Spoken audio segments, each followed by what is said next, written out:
Sur la Constitution, maintenant, messieurs, en 30 ans d'existence, on n'a pas voté qui prend la parole en premier. Pourquoi est-ce que Lucien souhaite que ce soit Ernesto qui prend la parole en premier? Est-ce qu'on peut être satisfait aujourd'hui et considérer que c'est une mission accomplie, remplie pour la Constitution qui est là depuis 96 au 18 janvier? Si on s'en tient à ce que cette Constitution s'était promis de nous donner, je crois que nous nageons dans un mauvais rêve. Ça doit être même un mauvais film qu'on a tourné en érigeant cette Constitution où on a intégré le mot progressivement sur un outil qui devait être comme la Bible pour le chrétien. Je crois que c'était un peu la tendance forte qui a marqué derrière les premiers soubresauts de ce texte-là. Moi, nous avons le patron été gêné par exemple par certaines dispositions qui trouvaient toujours des esprits réfractaires en face. L'article 66 de la Constitution sur la déclaration des droits. Qui traite de la déclaration des droits. Pourquoi est-ce qu'un article comme ça a été étouffé, cadenassé, alors que le nœud gorgien de notre turpitude réside dans la corruption et le détournement des fonds publics? Pourquoi malgré un outil utile, on a refusé de l'appliquer? On se refuse nous-mêmes de l'appliquer. On ne nous dit pas qu'il y a les accords coloniaux, comme j'entends souvent des gens dire, qui ont encore empêché qu'on applique cela. Pour moi, je pense que ça doit être un mauvais rêve, une mauvaise construction. Et on a mis un mot dans cette constitution, la décentralisation. On est un État unitaire décentralisé. C'est très compliqué. C'est encore très compliqué. Là encore, c'est même le film le plus macabre dans cette affaire-là. On a l'impression que les gens vous donnent la chèvre et retiennent la corde. Regardez ce qui se passe. Je vais laisser les territoires vous revenir encore sur les pleurs des 360 communes. Même les communes annexées pour la DPC. Donc, c'est dit qu'on a refusé, même dans l'esprit de cette constitution, on a refusé. On a cru qu'en créant un ministère de plus, pour mettre des amis de plus dedans, ça aurait réglé le problème. Non. La décentralisation n'avait pas urgemment besoin d'un ministère. C'est quand même il y a son cours général, soit qu'on commence à le respecter. Si vous prenez tous les rififis qui mettent ce pour ma lumière, là, on ne va pas s'en sortir. Vous pouvez la faire de la Pouzolane, en Djomé Penja, avec pour les King. Vous pouvez la faire du portail à Fumban, où le maire veut faire un truc. Le chef dit que non. Vous venez ça, on dit, où il faut construire le bout d'une commune. Le maire l'avait dit non. Il faut mettre à démolir, le maire enlève. On en a un texte où on donne les mêmes prérogatives à la fois à un super maire qui existe encore dans une décentralisation. On laisse les mêmes prérogatives à un maire élu. On les confond. Un gars qui est élu, un gars qui est nommé. On vous garde encore quand même la nomenclature gouverneur, sous-préfet, préfet dans une décentralisation qui obligeait à ce qu'au moins dans cette ligne-là, il y ait une relecture des choses. Je ne parle même pas des fameux fonds qui doivent être retournés à ces gens-là. Donc, je crois que cette constitution-là ne nous a pas amené l'embellie qu'on attendait. Sur le plan des droits humains, alors c'est le gros désastre. Quand on dit que une constitution garantie, mais ne protège pas, pour moi, ça pose un problème. On vous dit que la constitution garantie, on crée à côté un texte qui permet à un sous-préfet, sur un simple geste du doigt, d'interdire une réunion, d'interdire une manifestation. Les sous-préfets. La liberté, les droits humains. C'est après 96 que les sous-préfets ont eu le soupçonnomètre. Ils peuvent vous dire que non. Oui, ils peuvent regarder comme ça et dire non, là. Je ne sens pas ça. Tu arrêtes ça. Et la loi nous confère ce droit-là. Il y a des menaces à l'ordre public. Oui. Voilà. Le soupçonnomètre, il dit que non, il y a des menaces à tout l'ordre public. Et il interdit. Donc, il y a ça. Les arrestations qui sont dans totale violation au code électoral. On crée encore une loi antiterroriste qui vient en fait durcir la liberté d'expression dans notre environnement. On arrive dans un environnement où on peut tirer sur quelqu'un qui allait voler au poisson pourri. Et il arrive des choses comme ça. Donc, même le jeu électoral, qu'on pensait que cette constitution devait nous apporter, ça n'a pas été le cas. Et les quand même qui gère l'affaire vous dit depuis 2018 qu'il faut changer ce code électoral qui est conflictogène. On repart avec ce même code électoral là, on a les mêmes problèmes. Parce que moi, quand j'étais aux élections en 2026, à Yaoundé 4, si on tente de faire les choses avec les urnes, ça ne va pas se passer. Oui, comme on dit au quartier, on va seulement gâter nous tous. Ça va thé. Ça va thé, comme on dit. Est-ce qu'on ne peut pas, à un moment donné, voir dans cette constitution même, quelle est cette hyper-présidentialisme-là? Le président est le président de tout. C'est pour ça qu'on doit se retourner vers lui. Il est le président de tout, du législatif et même du judiciaire. Il n'y a pas une machine de contre-pouvoir qui fasse qu'il y ait un pouvoir, qui arrête un pouvoir. Parce que la démocratie, c'est ça. Je me le connais un pouvoir, mais je dois prévoir moi-même quelque chose qui m'arrête si je déconne. Généralement, qu'est-ce qu'on fait? Quand on sait qu'on va aller à une grosse beuverie, on parle à un ami qui ne boit pas beaucoup. C'est aussi ça une constitution. On met une béquille qui permet qu'il y ait quelqu'un qui extrapole sur ses pouvoirs. Et même la manière même de le démettre même. Regardez, il n'y a pas. Déjà, on a cassé le seul verrou lors d'une Coupe d'Afrique où on se faisait battre par l'Égypte, on a mis les mandats une fois. Donc on peut avoir même un président absent qui gouverne. On peut même avoir des hautes institutions qui gouvernent. Tiens, 2018, il est élu, et le lendemain, l'année d'après, il donne des pleins pouvoirs à quelqu'un qui gouverne carrément le pays, mais lui qui n'a pas été élu. Vous voyez de quoi je dis pas. Alors, cette lecture montre justement que l'émission qui était celle de cette constitution, parce qu'il faut quand même dire qu'elle naît dans un contexte particulier, où les Camerounais avaient besoin de plus de liberté, plus d'outils de gouvernance, de lutte contre tout ce qu'on a connu comme corruption et autres. Félicitations au politologue Paul Stéphane pour la pertinence de ces déclarations, parce que c'est la société qui parle en lui. C'est quelqu'un qui le dit. C'est notre ami Chougem, alors que la société s'exprime en vous. Concernant justement cette constitution, que dit la société? Que pense-t-elle? Est-ce que les missions sont accomplies? Je me rappelle que le 18 janvier, justement, je discutais de cette problématique avec un promotionnaire, que je vais peut-être citer ici, Charles Mendomo, et il m'a dit quelque chose qui a attiré mon attention. Il me dit que le problème du Cameroun, c'est que ce n'est pas le président qui se soumet à la Constitution, mais c'est la Constitution qui se soumet au président. C'est ça. Et quand il a dit ça, j'ai sursauté, je me suis rendu compte qu'il avait raison. Ah bon? Oui, quand vous analysez en réalité, au Cameroun, c'est la Constitution qui se soumet au président de la République. Justement, traçons les frontières, restons dans le Cameroun. Si on sort, ce serait peut-être la même. Nous ne sortons pas. Comme M. Bidima dit, le Cameroun, c'est le Cameroun. Restons dans le Cameroun. Parce que quand vous lisez notre constitution, déjà, vous vous rendez compte qu'elle doit être modifiée. Modifiée pourquoi? Parce que le président est ce qu'on appelle un Jupiter constitutionnel. Je ne sais pas si les gens se rendent compte quand ils lisent cette constitution. C'est lui qui préside le conseil des magistratures. Ça veut dire que le ministre de la Justice, en réalité, c'est une fonction cosmétique. Parce qu'il faut voir les attributs du conseil de magistrature, où vous vous rendez compte qu'en fait, le vrai ministre de la Justice, c'est le président de la République. Quand vous analysez notre constitution, vous vous rendez compte que sur le plan juridique, on a consacré la séparation des pouvoirs, mais sur le plan politique, on a émasculé cette séparation des pouvoirs. Il a tous les pouvoirs. Je prends un exemple quand je vous dis que mon camarade a raison. On vous dit que le Premier ministre nomme le chef du gouvernement et sur proposition de celui-ci, les autres membres du gouvernement. Il les nomme le même jour. Je dis, il les nomme le même jour. Nous tous, on voit souvent les nominations. Ça veut dire qu'il viole la Constitution. Maintenant, je me suis quand même amusé à lire quelques articles pour démontrer qu'on doit changer cette Constitution. Je me suis attardé seulement sur le préambule. Ça va peut-être amuser les acteurs de la décentralisation ici. Dans le préambule, on vous dit que toute personne a droit à un environnement sain. Est-ce qu'on n'a pas les poubelles au Cameroun? C'est la Constitution qui dit que toute personne a droit à un environnement sain. Et le préambule poursuit en disant que l'État veille à la défense et la promotion de l'environnement. On a les poubelles partout. Ça veut dire... On a même coupé tous les arbres. Donc vous comprenez donc que... Vous comprenez donc que le ramassage des poubelles est une prérogative constitutionnelle qu'on n'arrive pas à respecter. Prenons un autre aspect, toujours dans le préambule, je ne veux même pas rentrer dans les articles, vous allez voir le paradoxe. On vous dit que la loi assure à tous les hommes le droit de se rendre justice. Au Cameroun, un pauvre peut se rendre justice. Est-ce qu'un pauvre peut se... La justice est d'abord coûteuse au Cameroun, commerciale. Vous voyez que seulement dans l'affaire de réseau aussi.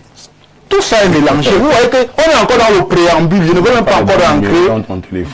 pas encore ancrer dans les articles. Maintenant, quand on parle de la décentralisation qu'il a évoquée, le code de la décentralisation du Cameroun doit être modifié. Tant que l'article 18 va exister, les problèmes là vont exister. Parce que dans l'article 18 du code, on vous dit que celui qui vous transfère la compétence peut aussi exercer la même compétence. Or, à l'alinéa 1, on vous dit que le transfert de la compétence est exclusif. Mais à l'alinéa 2, on vous dit que non. La même personne qui vous a transféré, il peut aussi exercer la même compétence. Et c'est donc l'exception qu'on retrouve à l'alinéa 2 qui devient la règle. Et maintenant, à l'article 25 du même code, on vous dit que faites tout ce que vous faites là. Vous devez nous envoyer au moins 15%. Et même, ils n'arrivent pas à respecter ça.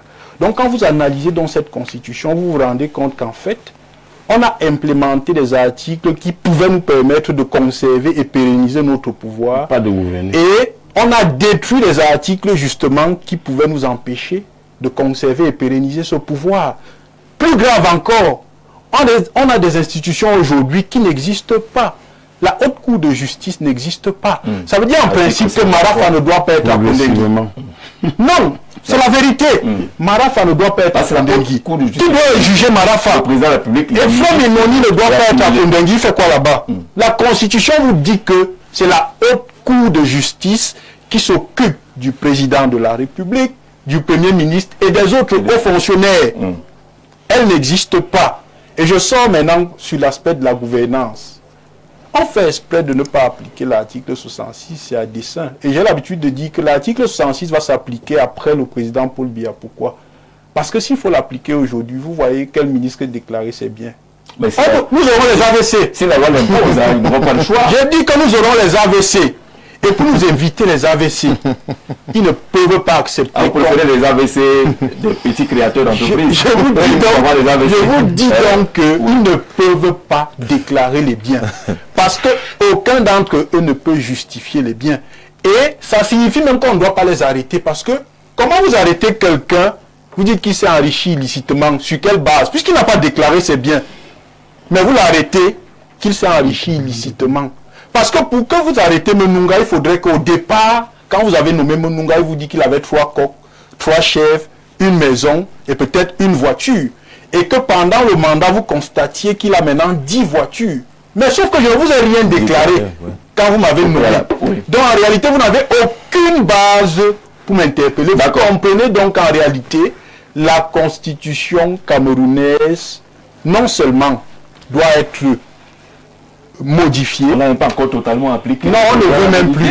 On ne veut même plus qu'on l'applique. On doit refaire une constitution qui correspond à nos attentes. Parce que un des éléments, et je sors par là, que les acteurs politiques dénoncent chaque jour, ramener l'âge électoral à 18 ans, c'est consacré dans la constitution que la capacité électorale, c'est 20 ans. Ça pose un problème de fond. Donc vous comprenez qu'en réalité, c'est une loi obsolète qu'on devrait modifier aujourd'hui parce qu'elle n'a même pas pu obsolète au Cameroun. À 30 ans seulement, vous trouvez qu'elle est déjà obsolète cette loi-là, mais là c'est le juriste qui va parler en même temps en politique. Sur ces 30 ans d'existence de notre constitution, le taux de satisfaction de son implémentation se situe à quel niveau? Je dois avouer que c'est quasiment un sujet de thèse que vous avez soumis à notre appréciation parce que je suis partagé entre l'envie de donner un avis politique et de donner un avis de juriste. Mais je voudrais, avant tout débat au fond, commencer déjà par vous dire que la constitution dont nous parlons n'a pas 30 ans. C'est une constitution qui est beaucoup plus vieille que ça. Il s'agit de la constitution du 2 juin 1972, qui a été révisée le 18 janvier 1996. Le problème, c'est que la révision a été tellement vaste qu'on a fait croire aux Camerounais qu'on les avait dotés d'une nouvelle constitution. C'est pour cela que je passe autant à dire que les camarades de mon grand frère Lucien Bidima font dans l'escroquerie politique. Tout simplement. Là, c'était le juriste parce qu'il fallait élaguer cette côté. Donc, ce n'est pas 30 ans. C'est une constitution qui est beaucoup plus vieille que ça. Elle date de 1972. Première chose. Deuxième chose.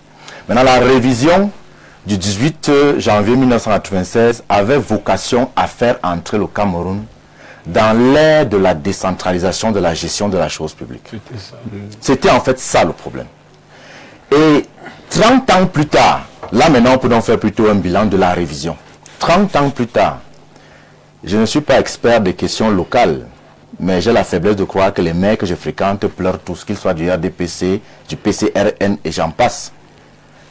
Les gens se sont arrangés avec un seul article. Je dis c'est une escroquerie politique que ces gens ont organisée. Dans la loi portant code de la décentralisation, portant code des collectivités territoriales décentralisées, il y a un article qui dispose que l'institution qui transfère les compétences peut également les exercer. C'est avec cette disposition-là, qu'on a tué l'ensemble de la loi. C'est ça que l'article qui dit on a tué l'ensemble de la loi. Et forcément, donc, s'il faut dresser un bilan sans complaisance, un bilan sans concession, Lucien Bidima lui-même, qui est sur le terrain, sait que la décentralisation est un échec. Ça, c'est parce que je veux être même doux. Parce qu'en réalité, elle n'a jamais été implémentée. Elle n'a jamais été implémentée. Parce que, si vous pouvez pas dire aux gens que... Ernest m'a pris ça dans la bouche, le mot, l'adverbe progressivement. Vous ne pouvez pas mettre 30 ans. Je voudrais rappeler quand même, et là c'est encore le juriste qui parle, je voudrais rappeler que la Constitution consacre. Oui, Constitution consacre. La Constitution consacre. Quand vous connaissez le sens du mot consacré, vous vous demandez comment ils font pour réussir 30 ans plus tard à faire des tours de précipitation intellectuelle pour vous démontrer que non, ça se met en place progressivement. Quelque chose que la Constitution a consacré doit être simplement appliqué. S'il y a des lois qui doivent en disposer, vous les prenez et les gens qui doivent appliquer ces lois se mettent au travail, point à la ligne. Il ne faut pas 30 ans pour décentraliser un pays. Ensuite, la révision de 1996 avait vocation à prévenir les actes de prévarication de la fortune publique. C'est ça. Bon sang, est-ce que la corruption ne se porte pas très bien au Cameroun? Elle ne s'est même jamais aussi bien portée qu'aujourd'hui. Nous la vivons au quotidien. Si vous voyagez, vous vivez la corruption au quotidien. Si vous fréquentez les administrations, vous vivez la corruption au quotidien. Pire, si vous êtes un homme d'affaires, c'est la catastrophe. On parlait du GICAM tout à l'heure. Le climat des affaires est délétère. Et ce n'est pas tributaire uniquement à la crise post-électorale de l'année dernière. C'est depuis. Et la pire chose, c'est que, quand je dis qu'ils sont dans l'escroquerie politique, c'est que en 30 ans, ils vous ont créé la NIF, la CONAC, le TCS et une autre pléthore d'institutions de consup et autres, pour vous donner l'impression qu'ils sont en train de travailler à lutter contre la corruption. Sauf que... C'est une impression, c'est le mot? C'est une impression. Pourquoi? La corruption est un sous-produit d'un mode de production idéologique, le néocolonialisme. Hubert Kamgan, dans son livre Le Cameroun au XXIe siècle, sorti de la CEMAC, puis œuvre à bâtir les États-Unis d'Afrique, le dit. La corruption est consubstantielle au régime Biya. Si il se met à combattre réellement la corruption, il va se faire harakiri. Ce sera pour lui comme si c'est la branche sur laquelle il est assis. Donc en réalité, il ne combat pas la corruption, il fait de la gesticulation institutionnelle pour donner l'impression aux bailleurs de fonds internationaux qu'effectivement il combat la corruption. Mais en réalité, nous savons que la corruption, elle va de l'argent de l'État le moins capé au sommet de la pyramide institutionnelle. Et il y a une troisième chose que la Constitution, la révision constitutionnelle de 1996 était censée nous apporter. C'est une plus grande participation des populations à la prise de décision publique, notamment à travers les élections. Puisqu'on a tous critiqué l'ONEL, on s'est dit qu'avec l'avènement d'Elections Cameroun et la loi portant code électoral, les choses vont bouger. Mais sauf que comme d'habitude, je vous ai dit, dans chaque loi, on met toujours une petite disposition qui permet de vous donner la chèvre, mais de garder la corde. Et quand on dit garder la corde, elle n'est pas longue. Hein. Le bout qu'on vous laisse là est tout petit. Il tient quasiment le cou de la corde, le cou de la chèvre. Oui. Donc, il vous donne la chèvre. Avec vous caressez la chèvre, il vous donne l'impression que vous la tenez, mais ils tiennent leur chèvre. Parce que, pour ceux qui vont aux élections, nous étions aux élections législatives et municipales en 2020, nous nous apprêtons à y aller en 2026. Mais il y a des goulots d'étranglement. Moi, je me souviens, lorsque je voulais monter les dossiers pour la liste à la commune de Mona-Télé, le sous-préfet disparaissait parfois. Et rien ne lui arrive. On ne le trouvait pas. Non, elle n'est pas là, on n'arrive pas à mettre la main sur elle. Vous voulez, elle sait pertinemment que c'est à ce moment précis-là. Vous avez 15 jours pour monter vos dossiers, les gens disparaissent. Les mairies étaient fermées.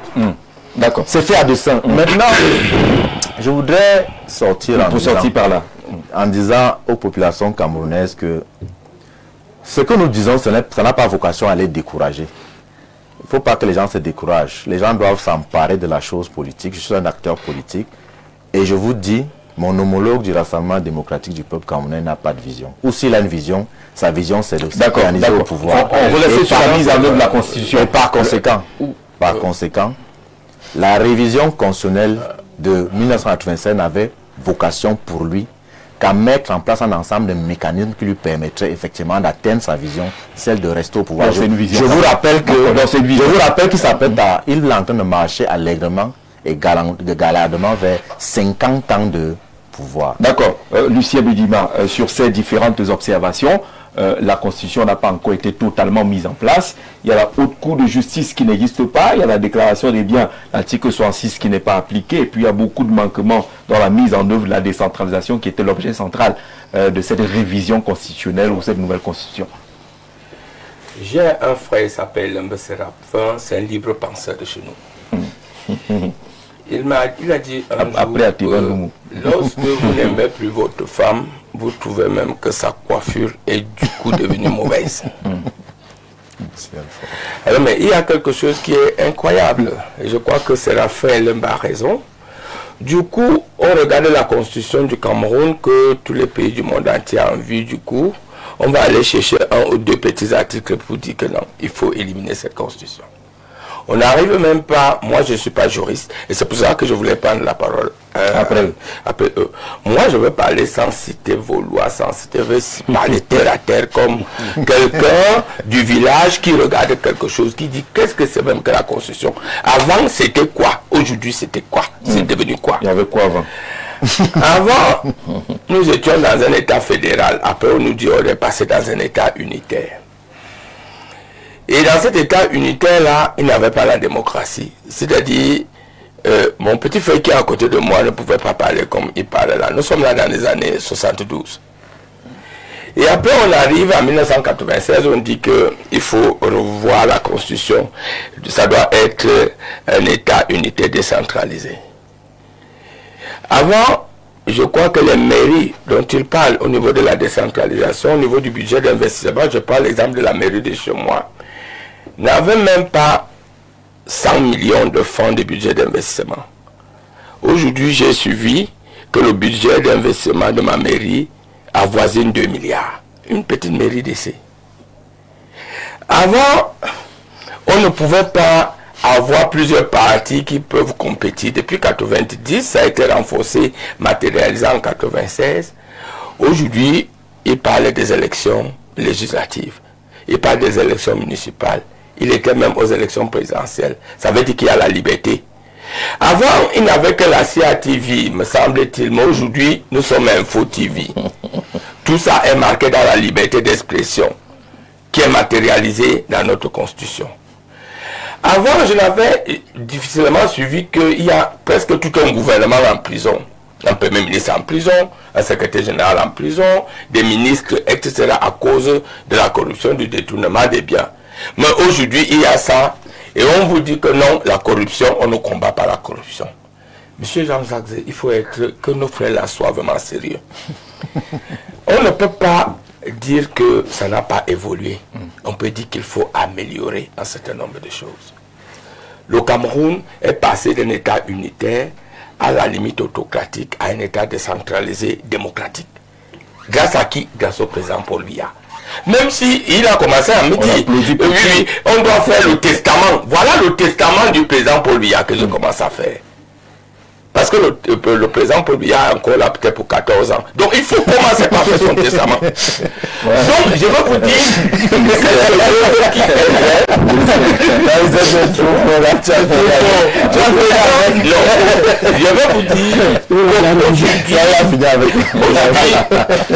nous tous, nous devons être en phase de ce que nous voulons.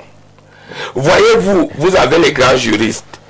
En 2020, quelqu'un se décide de ne pas aller aux élections.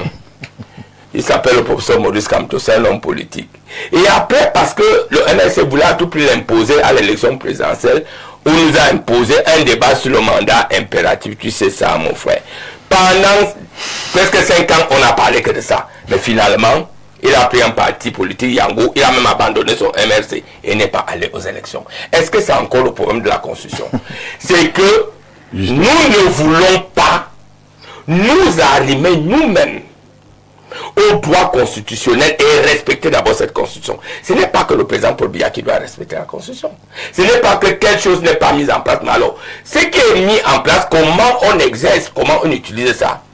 Si aujourd'hui certains mêmes n'arrivent pas à travailler, est-ce qu'ils vont accuser la décentralisation?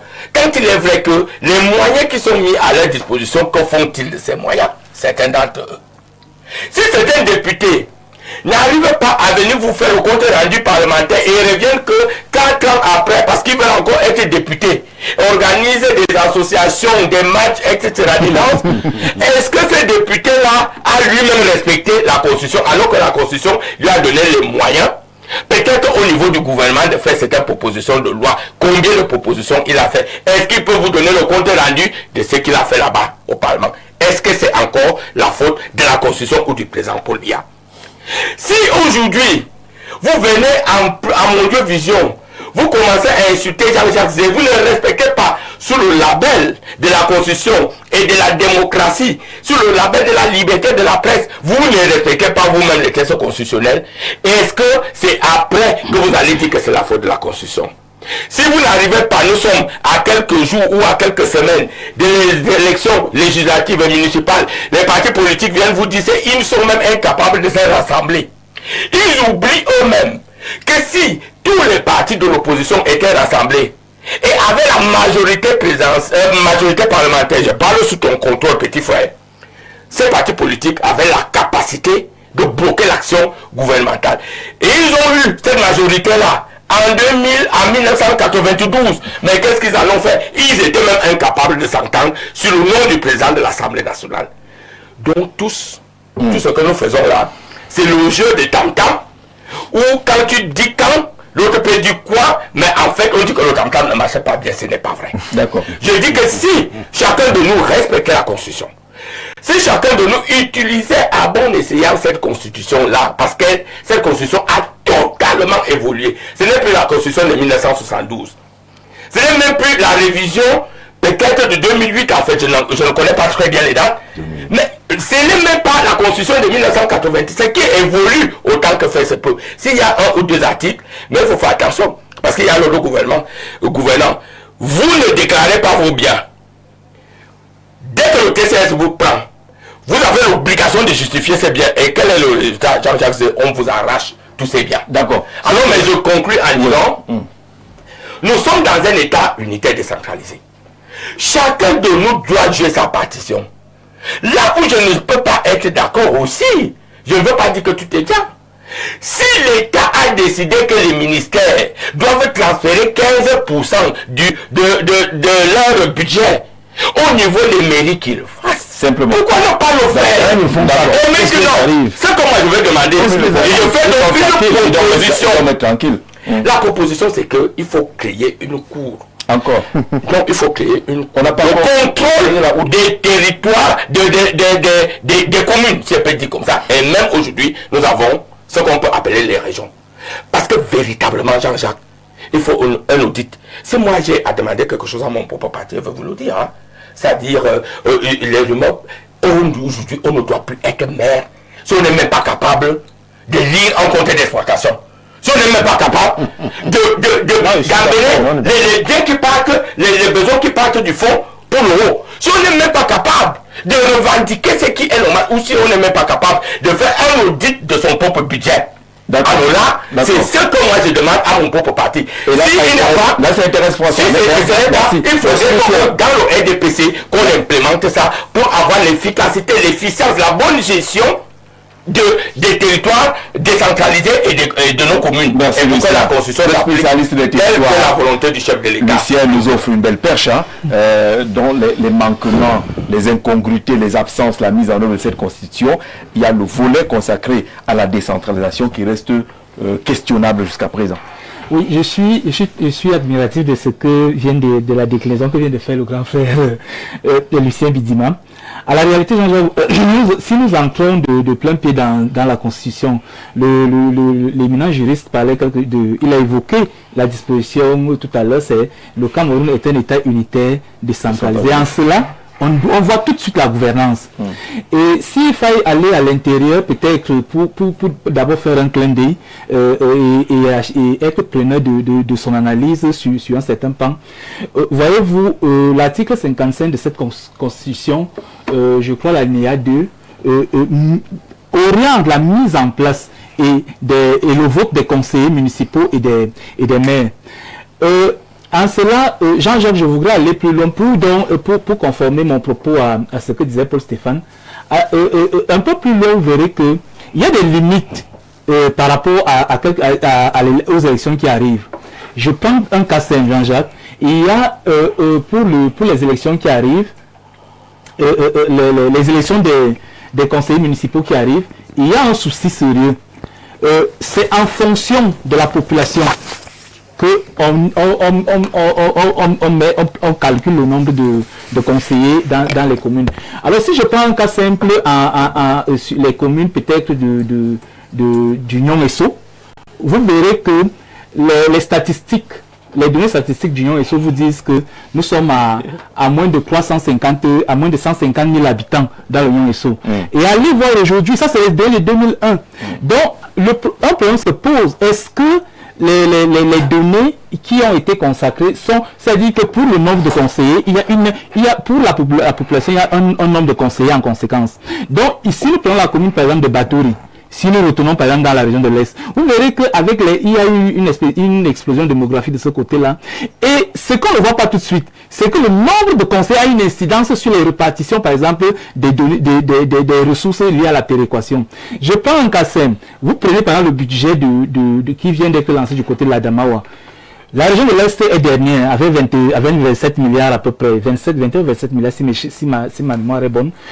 Or, sur ces territoires, vous avez les territoires où on exploite le plus de ressources naturelles, le plus c'est là où il y a c'est le plus grand territoire, c'est l'espace où on a le plus, qui contribue le plus au PIB du Cameroun.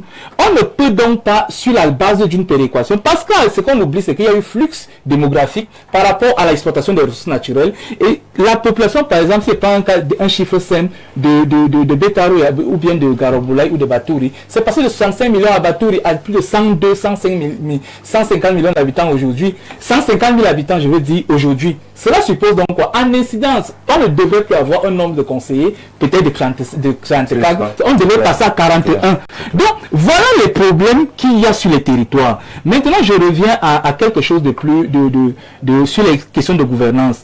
Il faut comprendre une chose, Jean-Jacques, c'est que le profil du maire n'a pas été défini dans la Constitution. Donc le profil du maire n'est pas prédéfini. Et la Constitution parle de l'élection des conseillers municipaux. Et quand vous prenez les missions des conseillers municipaux, vous voyez que ce n'est que lors de cette mandature qu'ils ont exercé pour la première fois de façon totale leur mission. Avant, c'était des communes qui étaient gérées comme des épiceries.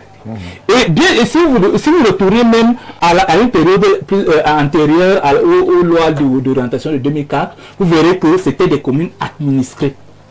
Donc, aujourd'hui, nous sommes donc dans le management, dans la gouvernance locale, où donc, et c'est là je suis d'accord avec M. Bidima, où les préoccupations doivent passer de la base pour être traduites en projet et être financées.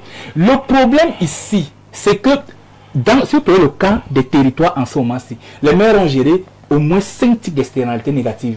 C'est-à-dire, vous prenez par exemple, ils ont expérimenté la loi portant code général des collectivités territoriales décentralisées. Ils ont connu les contentieux post-électoraux. Ils ont connu la période post-Covid. La fiscalité. Ils ont connu maintenant la loi de 2024 portant encore fiscalité locale. J'en arrive donc pour dire quoi? Aujourd'hui, si vous prenez la loi portant fiscalité locale, toutes les ressources ont été recentralisées. C'est-à-dire que je prends un cas simple, on peut l'appeler. Je vous parle des chiffres simples. Vous prenez les données peut-être d'une commune comme Batouri, où il y a un dynamisme économique pas possible. Et vous voyez donc que les gens peut-être qui collectaient 20 à 30 millions par mois sont en fin d'année incapables de recevoir de l'État central 10 millions. Je dis en 12 mois. Et là même, et jusqu'en fin d'année, quand vous prenez, jusqu'au 31 décembre, vous n'avez même pas reçu ce fonds-là. Vous prenez le cas de Garoboulaye. Ils sont passés de 20 millions sensiblement par mois à 5 millions pour le trimestre. Donc voilà les réalités, c'est les faits. Et maintenant, on a inventé la loi sur la fiscalité locale. L'IGS sera l'impôt général synthétique, les droits d'assises. Et vous ne pouvez donc pas, monsieur Ernesto Yéné, vous prétendez à la commune de Yaoundé-Ka, voyez-vous, l'enlèvement des ordures par la taxe, par les droits d'assises, si ce n'est pas réservé et reversé à temps aux maires, ils sont dans l'inaction. Ils ne peuvent rien faire. Ils sont à l'inaction. Donc voilà les réalités et les douleurs et les préoccupations majeures que connaissent les maires. Et peut-être Jean-Jacques, j'ai bien de détail. Il y a des éléments du parti de M. Bidima qui font encore que à chaque fois ils se regroupent sur le terrain et le maire les reçoit. C'est une exigence. Oui. Et il prend les ressources où? Voyez-vous, c'est un sérieux problème. Donc, et les maires ne peuvent pas, s'ils parlent, vous allez le convoquer comme vous avez convoqué M. Eric Ndo au conseil de discipline. Il se taise. Donc, c'est l'omerta, mais c'est des douleurs, ils impliquent la main à... Merci beaucoup, c'est entendu. Bonsoir Jean-Jacques, je suis totalement d'accord avec M. Stéphane Mounouga. Souvent, on nous parle de troubles à l'ordre public et on oublie que la salubrité publique en fait partie. Bonne émission à vous, Félix depuis Paris. On salue les Camerounais de Paris qui suivent nos différents programmes attentivement. Bonsoir à vous. La Constitution, bien qu'elle soit révisée en 96, demeure l'heure, comme toutes les lois du Cameroun d'ailleurs. Au Cameroun, les hommes sont plus forts que les lois. En 2008, on est allé changer la Constitution pour le président de l'association qui gère ce pays, pour qu'il se représente 1 milliard de fois. Et là, cet article a été directement mis en pratique. Par contre, la décentralisation, le bien-être des populations, comme le consacre la Constitution, on parle de progressivement. Lorsque les lois concourent à renforcer le pouvoir du président de la République, alors qu'elles sont rapidement appliquées, mais lorsqu'elles concernent le bien-être des populations, elles sont appliquées progressivement, sinon jamais. Willy de Mbankomo qui nous propose cette lecture-là. Cher oncle Bidima, j'ai beaucoup d'estime pour vous. Lorsque nous sommes en famille, mais tu attises donc le désaccord à chaque fois que tu es sur un plateau de TV pour défendre le RDPC, qui est un véritable cancer pour le Cameroun. Je suis une Voreya.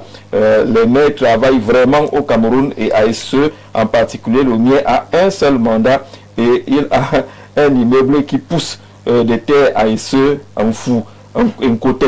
Pendant ce temps, ASE n'a pas de lumière depuis plus d'une décennie. Manga depuis Siméon. Voilà, tu connais les investissements du maire. Les fractures anglophones, succession, centralisme, à 30 ans, il reste un outil de continuité pour plus qu'un levier de transformation. Pour la jeunesse et les femmes, thème du septennat, une révision ambitieuse serait urgente, sinon il risque de symboliser l'immobilisme face à une population impatiente. Goldfinger Max depuis Essos qui envoie ce message-là. Est-ce que les produits de plantes de vie réagissent progressivement?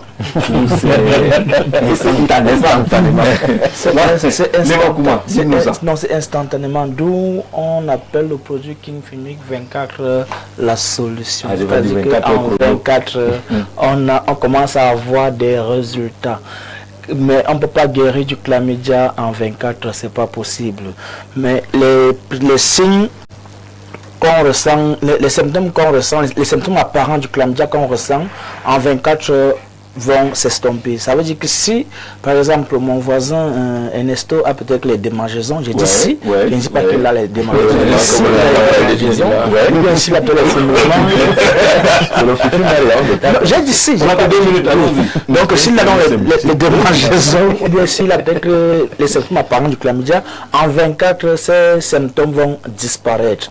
Je ne vais pas m'attarder sur le King Phoenix 24 la solution, parce que j'ai un produit ici, lui il connaît un peu l'histoire, parce qu'en principe on devait mettre un baume ou une pommade, mais on a préféré mettre tout ça en poudre pour que le plus grand nombre de personnes puissent consommer ce produit. Des personnes qui sont victimes d'arthrose, de rhumatisme, des nerfs sciatiques ou bien même de gouttes, et même des personnes là qui ont des problèmes lombaires, et même des personnes qui sont en surpoids et que les os n'arrivent pas à supporter la masse corporelle, le produit Rhumatox vient vous apporter des solutions de manière concrète. Alors, comme lui là à côté, je vais lui faire bénéficier donc du rhumatox. C'est le projet. C'était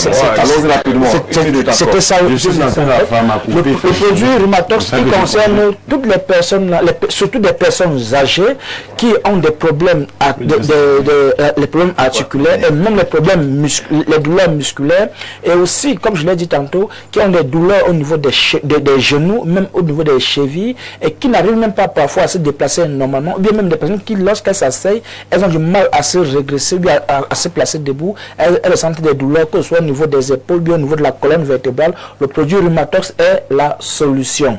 Alors, chers parents, chers grands-pères, chers mamans, vous qui marchez avec les cannes, le produit rhumatox vous concerne. Le produit rhumatox, c'est pas un baume, c'est pas une pommade, c'est un produit qui est buvable, et il est buvable de la manière la plus simple. On va ouvrir sa boîte, on va puiser une cuillère à café qu'on va mettre dans un litre d'eau et demi, on va boire un verre matin, un verre soir, aussi simple que ça. Il renforce les os, il renforce même le cartilage, même des personnes qui sont victimes des os qui se rongent du fait qu'elles ont un système immunitaire défaillant, parce que oui, le rhumatox renforce le système immunitaire. Je n'ai terminé non pas, vu que le papa a demandé, je vais lui donner pour qu'il aille déguster.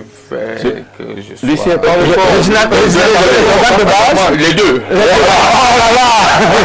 D'accord. Il a eu les deux. Donc, Yaoundé, nous sommes situés au quartier Nkondongo, Carrefour, Iptek, à l'immeuble Baïga Center, face maison du parti ou maison de la femme. Douala, nous sommes situés à la cité des Palmiers, derrière le lycée de la cité des Palmiers, et nous sommes aussi à Aquanor, ancien hôtel Madiba, lieu dit église Salem, et là nous répondons au numéro 695 24 24 31, 695 24 24 31, ou encore le 676 42 31 32. Pour des personnes qui sont à Yaoundé, c'est le 698 18 03 34, 698 18 03 34, ou encore le 676 98 81 76. Douala, Yaoundé, comme je l'ai dit, Yaoundé, nous sommes en Kondongo, Carrefour et peut-être à l'immeuble Baïga Center, face maison du parti